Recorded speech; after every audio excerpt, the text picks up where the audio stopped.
What up, peeps? It's your boy Heckin Steve. Welcome back to the channel, and today we are talking about Philly Phlipper because he apparently blames me for his eBay store going down the tubes. So a couple days ago now, he put out a video called I Am Saying Goodbye to eBay, and it's got almost 14,000 views, which is pretty good for him these days because he's not actually doing yard sale videos anymore. Now he's just literally walking around and holding his phone and talking. Like, that is literally all he's been doing for weeks. Like, look, you can see it. He's not giving his fan base what they want. And he's like, look, he didn't even change the picture from this thumbnail to that thumbnail. So he's just phoning this content in and just getting the little bit of revenue that he gets off of the views and stuff. Because, you know, he pays his rent with his YouTube money. If you guys don't know, there's I started a new eBay store a couple months ago. I've already been in February, so I had a new eBay store because my old store was just attacked by scammers. There's a guy on here on YouTube that I live rent-free in his head, and he's been making tons and tons of hate videos about me. And a lot of his supporters. So here's the thing, okay? I have not made tons and tons of hate videos about you. I've made, I think, a total of 6, including this video, pointing out your wrongdoings or, like, you know, immoral things that you do with your business. Okay. Now, the hate part, I guess you could say that because I've said that you look like Shrek, that you're ugly, you got a terrible haircut. I made fun of your speech impediment once before I knew that you were a foreigner. But yeah, so I mean, maybe you think it's hate because of that, but really that's just popping jokes because it's funny. That all being said, though, I genuinely do not like you. I think you're a terrible reseller. And the fact that you would blame me and my fan base for ruining your first eBay store is absurd. Because the second video that I did on you, which was like the day after the first one I did, and this was long ago when I had like 2,000 subscribers or even less than that, you came on there, you told me that I lived in my mom's basement, and then you and your peers would comment on the video and say, well, why would he give a shit about your channel because you're such a small channel and blah, blah, blah. But then again, apparently I've just been harassing you this whole time and you live rent-free in my head. First, okay, I try not to think about you as much as possible, okay? And the last video that I made on you before this one was June 30th of this year, which was like 5 or 6 months ago at this point. But yeah, what I was saying, though, is his first eBay store already had a crap ton of bad reviews on it before I even started making videos on him. So he can't blame me for that. The only reason that I was able to make a video about his eBay reviews was because those reviews already existed like 3 months, 6 months, and a year prior. And I read them all on the screen. And the thing is, it's like you need to accept responsibility for why your I keep wanting to call it a channel, but your store sucks. It's not the store that sucks. It's not the buyers that suck. It's you that sucks. You need to take responsibility, and you need to ship things properly. You need to clean things properly. You need to spend more time testing your products, and then maybe you'll get some positive feedback from that. But there's a trend here with this son of a bitch, okay? The trend is he always has to blame everyone else for, like, what bad shit is happening to him. But he's the one. And also, he named this video, I'm Saying Goodbye to eBay. The thumbnail says, I'm done. The first video I ever did on him, I'm pretty sure that was the same title and same thumbnail. Like, he was talking about quitting eBay then. And then if you go look at the description of this video, his eBay store, this is his second one. This one is still up. There's still items for sale. So if you're really pissed off at eBay, why are you still allowing these things to be sold on their platform? So you can make money? Because they'll also make money. But I feel like if you were really passionate and really pissed off at a company, you wouldn't even be willing to share the remaining profits that you have listed on your fucking store. So what conclusion I've drawn here is that you're just making this video because you know that negativity and pity will get you a lot of views, and it has, compared to the rest of your videos in the past couple of weeks. And yeah, so you just basically milked your fans for 14,000 views. YouTube, on my Instagram, leaving me hate mail in my PO box. When I leaving. Now I'm sure people have left you hate mail and like negative comments and stuff from watching my videos, and that's your fault because the only reason I make a video on you is because what you're doing is bad. So of course people are gonna scold you for that. I don't want to talk about it. They're just, that guy is just another story in itself. But Such a horrible guy. a lot of them will come to my eBay. Dude, you know what, man? You are a ding-dong dick sucker. And what I mean by that is you ring the doorbell, someone answers, and if they have a penis, you just suck it. And you do this door to door for free. And somehow you still get bad reviews from it. Buy stuff from me, cancel, right? Cancel the order, and leave me a negative on that eBay store and saying, don't trust this guy, he's a scammer. Don't do this, don't do this. And I will go to eBay with... So you're implying that my fan base, a few people from my fan base, have bought items from your store so that they could leave you negative feedback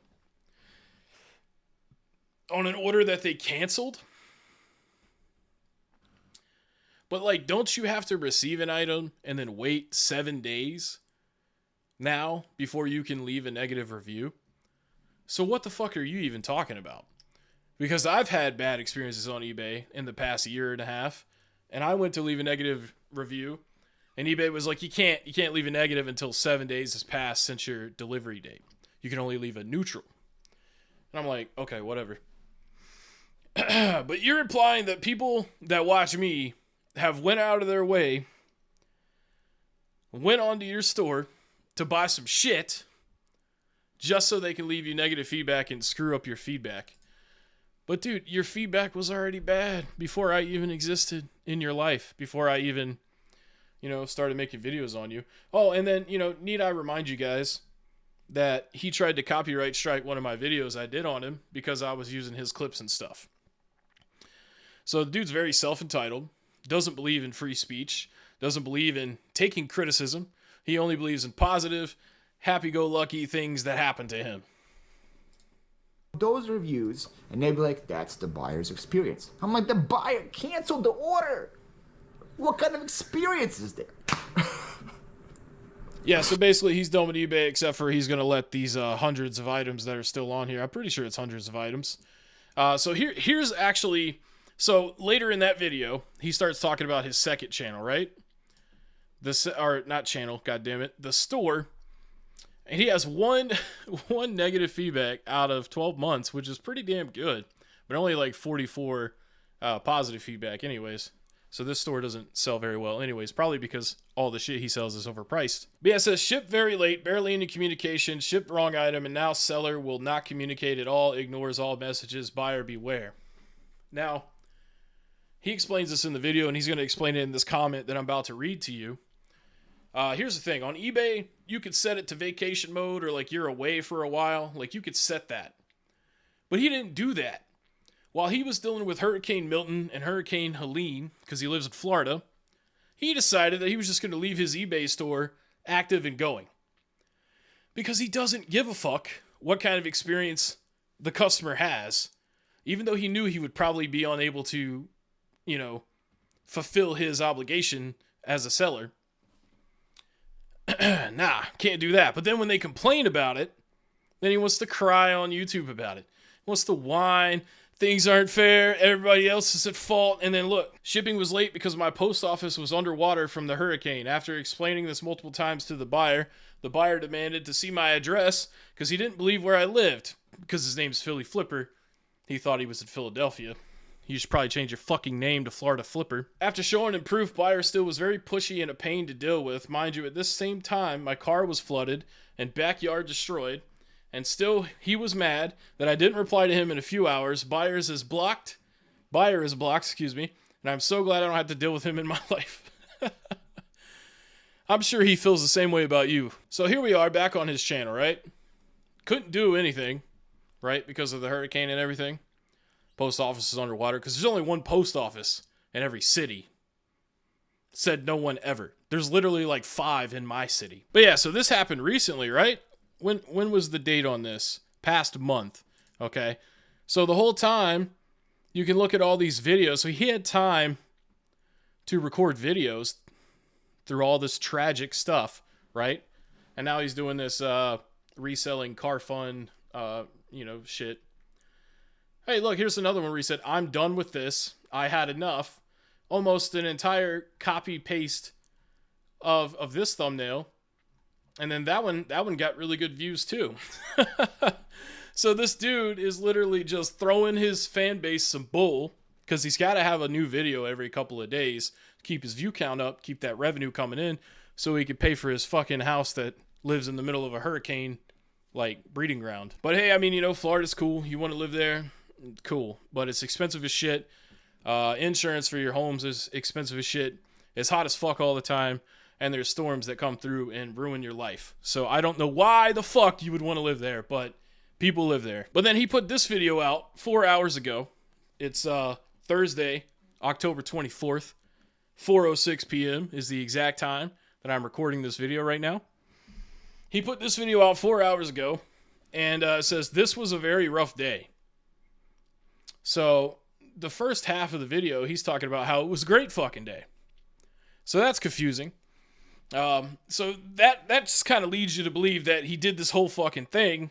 Like he set it up to be negative because he knows the negative stuff is going to get him more views. Buyers. $587.06 in tips. Thank you, guys. So this is a horrible angle for him. Like, this is what women probably see after he pays them to fuck them. He did 2 Whatnot shows. He's talking about how good those shows went. Like, how much money he made. He ends up making, I think, about $1,000 total. If I can find it. Summary of Whatnot show this morning. 67 items sold. 28 giveaways, 2 local pickup orders, 55 shipments, 9 first-time buyers, $563 in sales, $26 in tips. It's absolutely amazing. Okay, so the name of the video is "This Was a Very Rough Day," but he's having a good time because of how the sales went. So, what? Are you lying? You clickbaiting motherfuckers now? Just because you know like negativity gets you a lot of views, you piece of shit. You fucking dick sucker. God, you suck so much dick. You suck too many dicks, honestly. You probably suck dick so much that like you wake up in the morning and you can still taste the dick on your breath. Oh, and he has like an assistant that works for him, like a girl, and he's mean to her. Like maybe in a jokingly way, but that's probably this dude's way of like flirting. You guys know the types that I'm talking about, where they'll like be jokingly mean with girls as a way of flirting. Yeah. Fucking does it literally in his video. I don't think in this video, but in another one I saw recently. Just finished packing both of their shows, and according to my Seller Hub, my payout is $937.36. That's insane. $937. Dude, I hate how he fucking laughs, dude. He does that all the time. It sounds so fucking smug. Where he'll just be telling you something like, "Yeah, I made $937." It's like, dude, shut the fuck up, man. And 36 cents after both the shows, after all the fees. Now, okay. Now I did so not you made count $1,000 in a day. How much I spent on gift cards and such, because the morning show is a lot of gift cards, right? So I didn't count that yet. Yeah, so he has to buy a lot of gift cards to entice people to come in and win these gift cards. On Whatnot. And I'm sure that it's the same way that Chase After Right Price does his shit, where it's like you have to buy something to be entered into the gift card giveaway. So it's not really a giveaway. It's like a bonus you get from buying some of his pieces of shit items that he finds out in the fucking cold, mildewy, rusty ass yard sales. And yeah, if you look at the items that he has for sale, man, I mean, like, yeah, we got this Halo 3 figurine. That's cool. But like most of this stuff is junk that like should be at a yard sale, you know what I'm saying?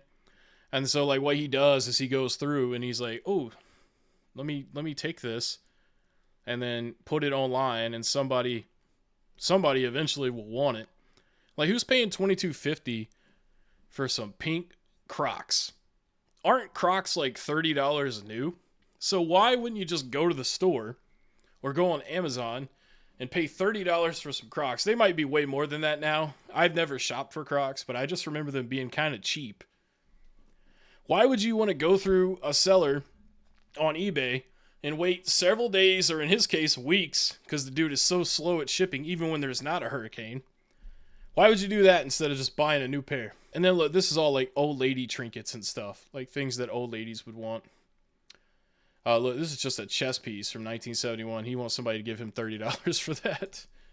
Oh man, dude. Is there at least free shipping on there? Fuck no. You gotta pay $5.50 shipping. That's absurd. Yeah, so I mean, this is stupid, man. And then look, $20 for a Jalen Hurts rookie card. You gotta be out of your fucking mind. That's a common, dude. Or that might be a variant card, but it's definitely not worth $20. And then you go charge 75 cents on the shipping there too. But somehow it's Steve's fault that your eBay stores do so bad. It's not your fault at all. I mean, look at his fucking house. It's got all this junk in it. This useless junk that one person every now and again is going to buy from him on a Whatnot stream or on eBay, because I'm sure he's not going to give up on eBay. He'll probably just make Philly Phlipper 3 or some stupid shit. But yeah, his whole house that he pays all this rent for is just polluted with all this junk so that he doesn't have to work at a fucking real job. That's crazy. I have packages everywhere here. Packages out the wazoo. So thank you guys so much for that support, for coming in, and just for continuing to help me crush it. Oh, it's 7 p.m. Dude, oh my god, dude. What are you, like 80 years old? You look so fucking old. Like, if I asked AI to make an old-looking Dungeons and Dragons character, that's what the fuck it would come up with. YouTube money from yesterday, be on there or not. Let's see, analytics, revenue.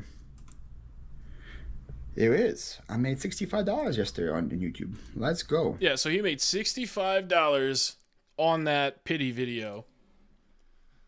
And that's just for the one day. I mean, it's almost doubled in views since then, I think. Maybe not, but I mean, $65 to make a video where you're just sitting there, crying about how your life sucks, because like it doesn't suck for anybody else. It's just you. But you have this 45,000 subscriber following here. Saying goodbye to eBay. Nah, you're saying hello to YouTube ad revenue from your fans that come in and support you and watch your stuff, and you make them think that like you're stopping being a reseller, which is exactly the same kind of vibe that you get from I'm done with this. You're either stopping as a YouTuber or you're stopping as a reseller. You even use the same text font. That just blows my mind, and still went with red. It's like you've like kind of figured out what works best to get the best pity reaction and views out of your channel. All right, so this is the same video. It's a little over halfway through the video, and he's finally going to start talking about what the title of the video is about, which is this was a very rough day. Paul, stop reading the comments and all that, and I know I shouldn't, but whatever. I put out a video yesterday about me quitting YouTube, not quitting YouTube, quitting eBay. And like always, when a video does good, there is so many terrible and miserable and annoying and the most scummy people out there. They're going to try to ruin you and bring your negativity down when a video goes viral or whatever, semi-viral. So he thinks because he got 13,000 views on his pity video that went semi-viral. Yeah, I don't know, man. And then you're talking about people are leaving you negative comments, and you coincide that with the negative, reviews that you've had on eBay. Like, when are you going to get it through your skull that, like, you're a problem with what's going on? Like, it's not always everybody else, man. You got to own up and take responsibility that this shit could be partially, if not fully, your fault. It hit a note with a bunch of people, and I got called a scam artist, a liar, cloud chaser, a clickbaiter, well deserved. And then so many people were trying to play Monday night quarterback, whatever, next day quarterback. You should have done this, you should have done that, you should have done that, you should have done that, you should have done that. And the whole day today, I was just opening the app and trying to defend myself, and I shouldn't have. And all. You've been a YouTuber long enough. I mean, you've got 600 plus videos on your channel. Like, you should have known that you were going to get some negativity on that video. So, like, you can't never just like take it, right? You got to make it into a video so it can get views. So you at least get paid to complain about people complaining to you. Also, you're totally fine when people are just praising you and stuff like that on YouTube, but when they're negative towards you, you take it as like it like ruins your day, it like bums you out, and you feel like a victim. Like you feel like you don't deserve to be treated that way, but like you're not listening to what people say, and what we're saying here is like you need to do shit better.